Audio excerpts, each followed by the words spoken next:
Good morning, everybody. Brandon, thank you very much for that eloquent introduction. Michelle, Stuart, I've lost Stuart, but thank you. It's good to be back here. I really appreciate it. I'm going to move this. Can you all hear me okay? Yes. Good. I want to introduce Katie English, who's with me from the FTC. She's a law student intern from Indiana University. Sure. So as I was watching the Emmy Awards last night, one recipient, no doubt someone in the comedy category, said, "Laughter adds time to our lives." Well, I'm not likely to make you laugh this morning, but I hope I don't make you cry, and I hope actually that some of my remarks will pique your interest. So a great deal's changed since I was here last September, but the FTC's commitment to consumer protection has not changed at all. It is unwavering.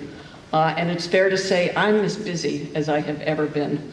Now, I recognize that your work, customer engagement, traverses multiple channels: email, chat, social media, text, call centers, inbound, outbound, and no one's limited to one channel, and there's tremendous overlap among them. And innovation is going to blur channels and hopefully open up new ones. But I assume telemarketing remains of critical importance to you all. It does to consumers, of course, and to the Federal Trade Commission. Now, before delving into the state of telemarketing, with a special focus on pre-recorded calls or robocalls, I want to spend just a couple of minutes giving you an overview of the FTC's consumer protection mission, FTC 101. So FTC is the only federal agency with jurisdiction to protect both consumers and competition in most sectors of the economy. It's an independent agency led by 5 commissioners. At present, you may know we have 1 acting chair and 1 other commission, but not to worry, 2 is a quorum. And the pace of output has not diminished. It continues to be business as usual. And the FTC operates on many levels. We engage in research. We hold workshops in areas as diverse as connected cars, the changing demographics of America, and also charitable giving. Complementing that work, we conduct substantial outreach to different communities to educate consumers and businesses on all aspects of consumer protection. Major recent initiatives have included cybersecurity for small businesses and a focus on veterans and current soldiers and their families. Still, first and foremost, we are a law enforcement agency, a civil law enforcement agency. Can't put anyone in jail. We sue individuals and businesses that we allege are violating the law. Our quintessential law refers to unfair or deceptive acts and practices. And of course, we enforce the telemarketing sales rule. The agency has some powerful tools. If we see a business that's permeated with fraud, we can go into federal court, ask a judge to freeze that company's assets, appoint a receiver, and see if the business should be shut down. This is extraordinary relief, and we take it very, very seriously. Our goals in these types of cases are to stop the misconduct as quickly as we can and to put in place injunctive relief that will minimize the likelihood of further misconduct. And equally important, we like to obtain monetary relief so we can get money back to consumers who were defrauded. And as you can imagine in our fraud cases, recovering money so that victims can get back 100% of what they lost is virtually impossible. But at the end of the day, in many of our cases, we are able to give victims some portion of what they lost to the defendants. When redress is not doable, either there's too little money available or we don't have adequate enough customer lists to find people, the money is disgorged to the Treasury. It does not line my pocket or the FTC's pocket.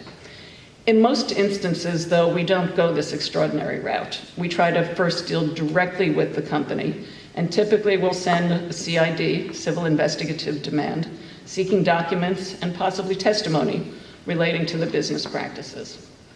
Now, last July, the acting chairman, Maureen Olhausen, announced some agency reforms. These reforms were designed to streamline and provide greater transparency about certain agency processes. In particular, they do relate to CIDs. These reforms include adding more detail about the scope and nature of the investigation, increasing the time the recipient, whether it's the target of the investigation or a third party that might have relevant information, increasing the time for response, and also shortening and simplifying the instructions for electronically stored data. We've always been quite mindful of the burdens imposed by these information demands. We truly have. And I know no person in this room, no company wants to receive a civil investigative demand, obviously not as a target, but even as a third party, because there is burden involved. But in the off chance it should happen, if you get one, we hope that these reforms, in fact, have improved transparency and efficiency. And always, always, always keep in mind, if you receive one, we will discuss the terms. We will make changes as warranted. So I want to talk about just a couple of recent settlements in the broad consumer protection area that jump out at me. One recently is with Uber, involving its privacy and data security practices. The FTC contended that Uber failed to monitor its employees' access to consumers' personal information and also failed to secure sensitive customer information stored in the cloud. Uber agreed to implement a comprehensive privacy program and to obtain regular independent audits. It's a good reminder that protecting consumers' information is critical across all lines of business. Another recent settlement with Amazon for $70 million relating to unauthorized billing for in-app charges incurred by children. The big takeaway from this case and other in-app purchases cases, businesses must get express consent before placing charges on their from customers before placing charges on their credit cards, their debit cards, or any other payment platform. Now, most recently, FTC has worked with Texas and Florida, our partners there, on law enforcement and also just doing ground level outreach to get ahead of scams that invariably arise in the aftermath of a disaster. We saw this with Katrina.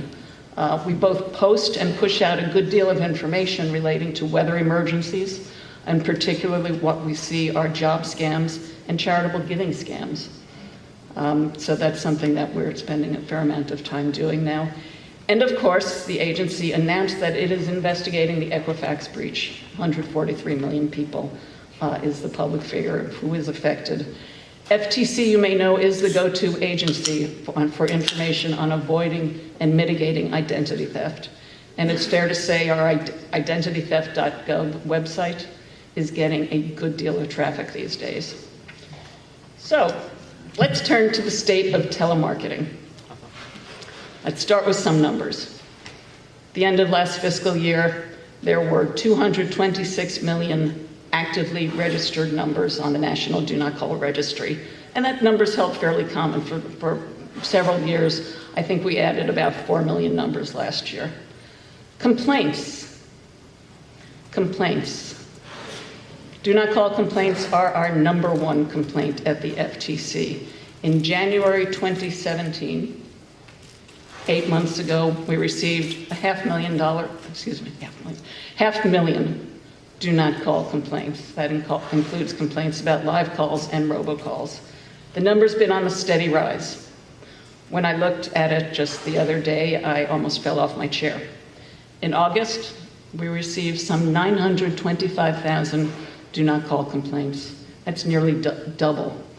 Also noteworthy, each month of that total, about 60% are robocalls, and that has held fairly constant over the years. Which is just an interesting observation. So we know that those complaints are but the tip of the iceberg. We know that from consumer surveys. Every single person I ever encounter who knows what I do complains to me about the calls they receive. It's a personal request for assistance. And whenever I talk to the public, to the press, to Congress, robocalls, and telemarketing. That's always front and center on their minds.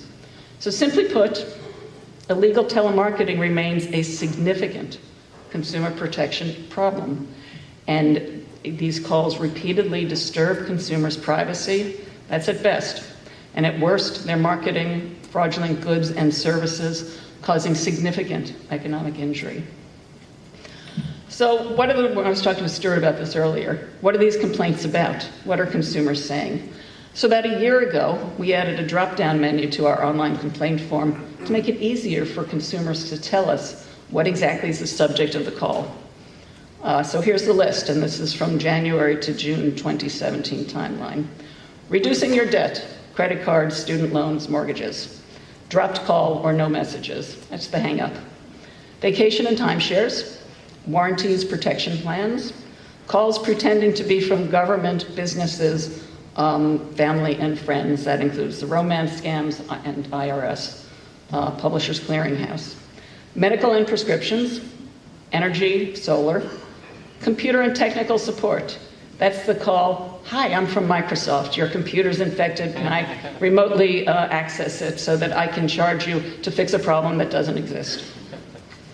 Home security and alarms, lotteries, prizes, and sweepstakes. I don't think there are any surprises in that list. In fact, it's consistent with my experience. Last week I went home, picked up my phone, I had a message from it. It was like IRS telling me that if I didn't immediately call back a number, I would be arrested. And it's fair to say Heather, Rachel, their wonderful extended family and friends are constantly calling me to offer to lower my credit card interest rates. So the bright side to this vast reservoir of complaints is that it's fertile ground from which to identify law enforcement targets. And it really is. We do just that. So let me talk briefly about overall enforcement numbers. And if we consider do not call cases, and these include robocall cases. To date, 131 cases against 429 companies involving 345 individuals. Interestingly, of that 131 cases, 123 of them have been resolved, resulting in judgments that total more than $1.54 billion in redress, civil penalties, or disgorgement. Though I have to be candid, there's a big caveat to that. We've only collected $121 million. And that's because more often than not, the people we sue don't have the money to pay the full amount of the judgment, so the judgment is suspended based upon their inability to pay.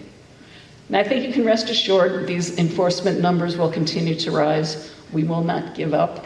And enforcement, given the number of complaints, given the concerns from all sectors, enforcement remains a top priority for the FTC. So I want to talk about a couple of recent cases. Earlier this year, we filed 2 cases targeting individuals, Justin Ramsay and Mike Jones. Some of you may have heard of them. Each of them operated a web of entities responsible for literally billions of robocalls, generally pitching home security and extended auto warranties. As alleged, defendants in these cases were operating sophisticated, ever-changing operations, many of which used caller ID spoofing. And these defendants had a long history of prior lawsuits.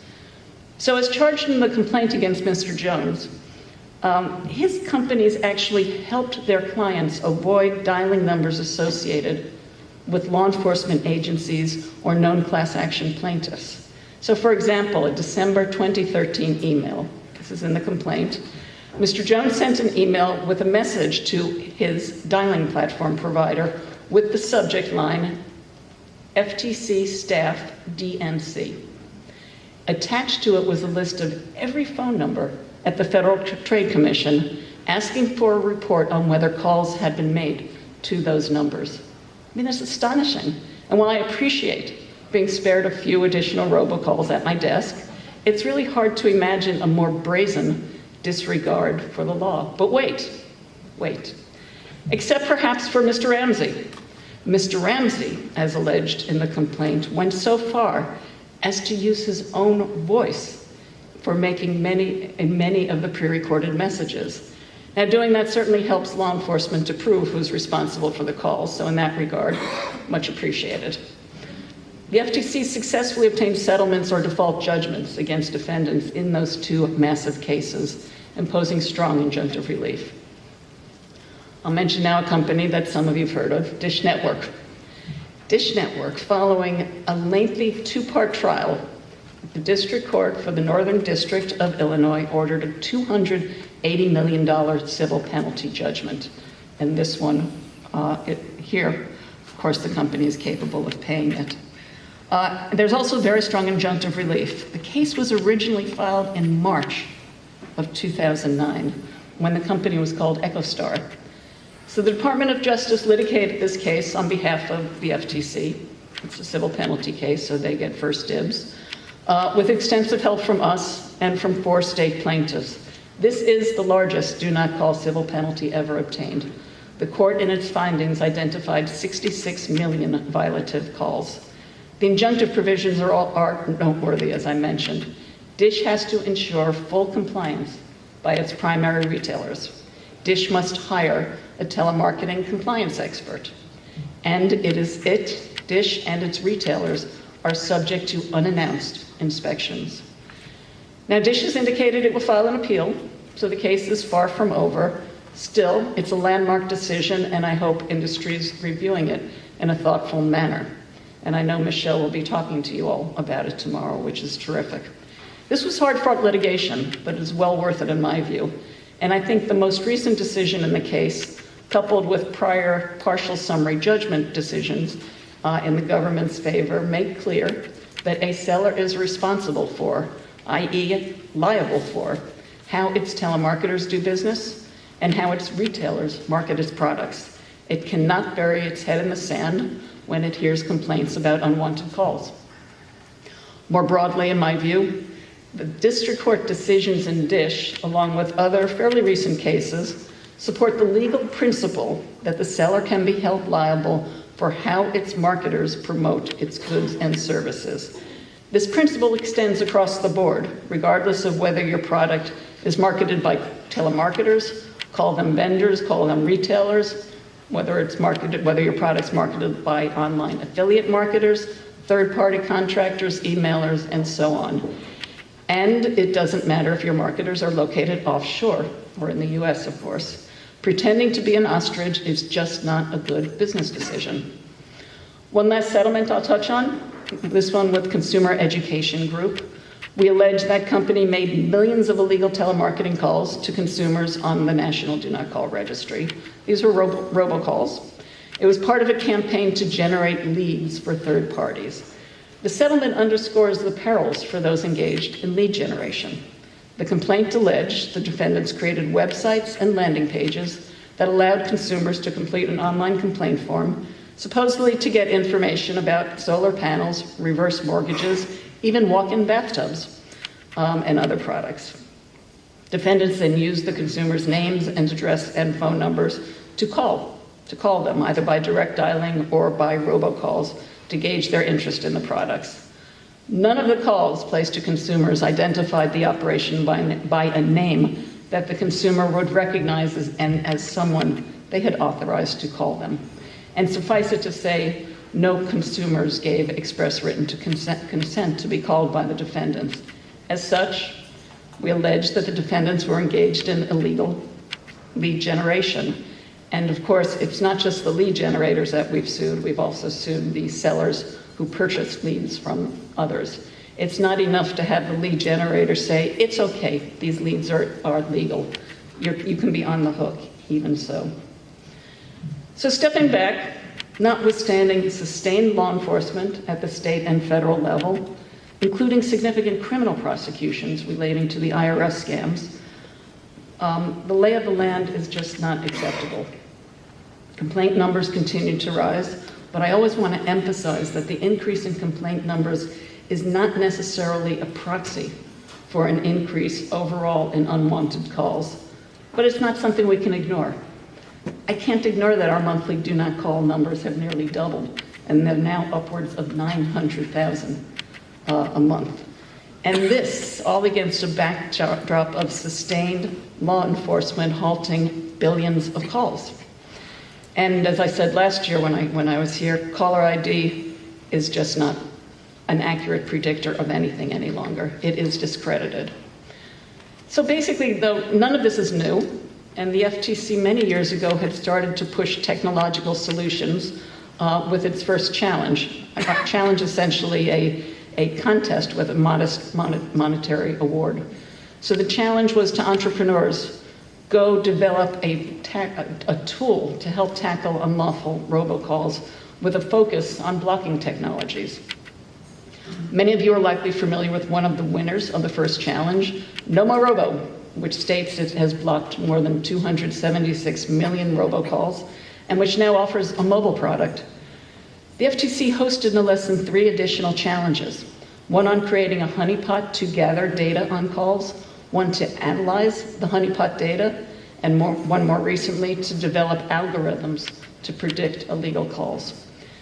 The 4 challenges made clear that call blocking technology can work in the real world, and importantly, that it's scalable.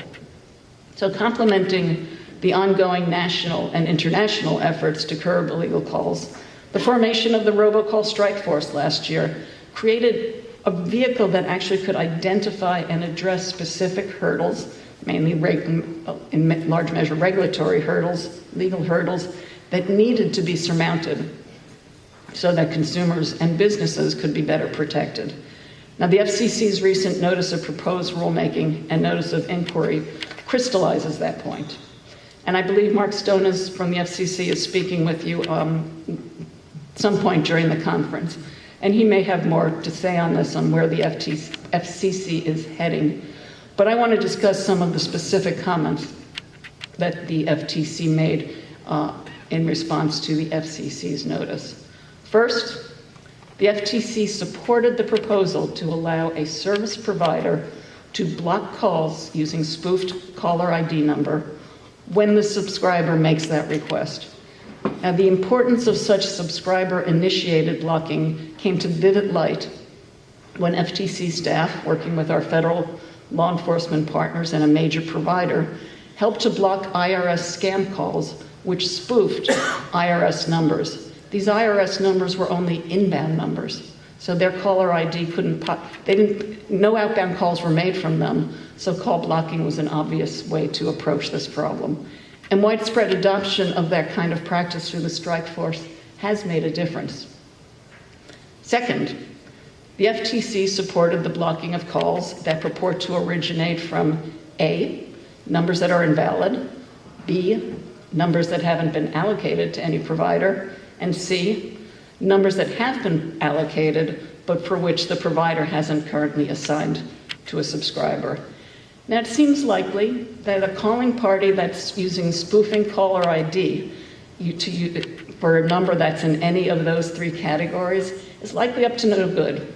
So allowing a provider to block these categories makes good common sense.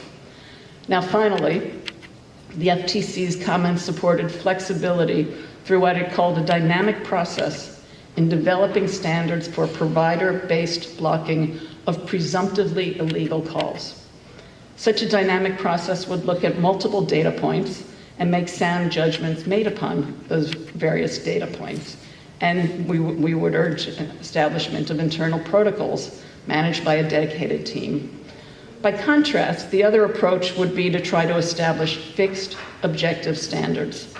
But figuring out what the right objective standards were would be very difficult, could hinder innovation, and more troubling, may end up just providing a roadmap for those interested in making illegal calls. So the FTC is continuing to take steps to facilitate call blocking solutions. As I said earlier, we're getting 900,000 plus do not call complaints each month. Now, each business day, and Stuart and I and Michelle were talking about this earlier, each business day, the agency is releasing the phone numbers that consumers report to us, along with the time and date of that call. This information helps carriers and others with call blocking solutions, in fact, more finely hone their call blocking solutions.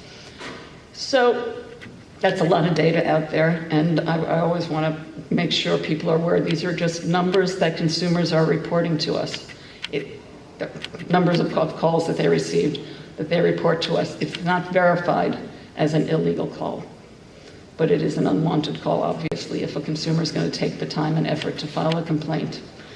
So against this significant backdrop of activity, we hear a good deal of discussion about unintended consequences.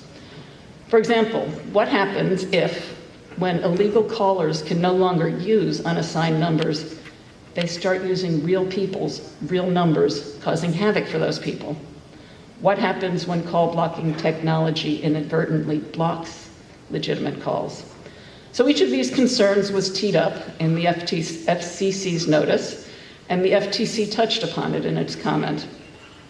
So with respect to a possible increase in spoofing of valid numbers owing to improved blocking, service providers have to be ready to provide clear guidance and a plan for prompt action, and that plan may include temporarily blocking calls from that subscriber's number.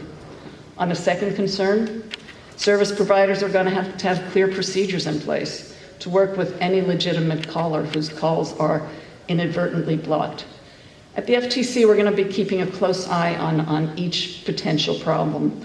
But I want to stress that neither concern, and I have said they're valid concerns, neither concern should impede efforts to go forward with call blocking initiatives. And I also want to emphasize that while the FTC strongly supports call blocking technology, we also strongly support the implementation of caller authentication standards, which can hopefully restore a measure of trust in caller ID services. It would be a significant benefit to consumers and businesses. So Michelle mentioned a somewhat related issue that some of you are grappling with, and Janice Kopek, who is the Do Not Call Program Manager for my office, will be here on Wednesday to chat with you all. Are calls received by a carrier from an international gateway more likely to be blocked by calls from a domestic carrier? I frankly don't know the answer to that. But perhaps more to the point she raised, whether a carrier can block calls that originate on its network in a manner different from how it blocks calls that come from a different network, another carrier. So I think how a carrier engages in call blocking should not depend upon whether the call originates from an international or domestic carrier or from its own network. Instead, I think the call blocking protocol should be based upon what I refer to as a dynamic process informed by multiple data points. And one of the data points, it may be a weighted data point, is the source of the call. And it may be that when the call originates from the carrier's own network, it will have the best intel on whether or not to block that call. And perhaps that will drive bad actors from that network. But by the same token, it might drive good actors, good telemarketers to the network, and it might also drive subscribers who appreciate solid call blocking work. So last but not least, I'm going to shift gears and conclude my remarks with a mention of soundboard technology. I suspect there's nary a soul in here who's not familiar with soundboard technology and with the 2009 staff opinion letter and the November 2016 staff opinion letter providing new guidance that revoked that prior letter. I'm familiar with them since I signed each of them. And as such, based upon the November 2016 letter, telemarketing calls using the soundboard technology are subject to the TSR's robocall rules. And the 2016 letter also detailed the increasing abuses that we were seeing in connection with the use of technology. As I'm sure you know, the Soundboard Association sued the FTC under both the First Amendment and Administrative Procedure Act. In April 2017, the district court held that the letter did not violate either the First Amendment or the Administrative Procedure Act. And that ruling is now on appeal to the DC Circuit. Litigation continues, so there's little more to say except that the association's request to delay the effect of the November 2016 letter was denied by both the DC District Court and the DC Circuit Court. So I've received a fair number of calls using the soundboard technology. I have to say I find them uniquely abusive. We will not hesitate to challenge such calls under the telemarketing sales rule. But I don't want to end on a down note. I actually think what's going on in the call blocking and call authentication arena is incredibly exciting. To think that someday, maybe not too far off, call authentication may work as well as our email spam filters. I mean, that would be a game changer, providing welcome relief for all consumers. For industry, I think call blocking and call authentication portend to minimize the bad actors, allowing the good ones to shine, And I hope you see it that way. So my ask of you, I get to ask, vigorous and creative support